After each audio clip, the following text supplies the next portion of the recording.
¿Te gusta pasear, conocer sitios nuevos y hacer turismo? ¿Te gusta la aventura y necesitas información? Si es así, tienes que conocer esta nueva herramienta que la Diputación ha puesto en marcha. Es un nuevo web de turismo del territorio que te ayudará a montar mejor tu visita, viaje o aventura.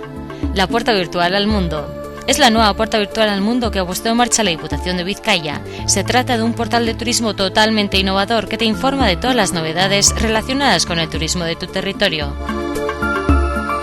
Además de información, también puedes dar tu opinión en los foros y blogs, hacer reservas en los hoteles de Bilbao y alrededores, coger ideas para hacer un poco de turismo, conocer un poco más todos los productos turísticos con que cuentas, etc.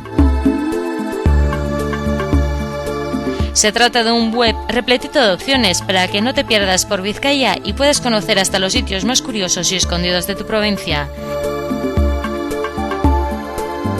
Entra en www.mybilbaovizcaya.com y descubre Vizcaya.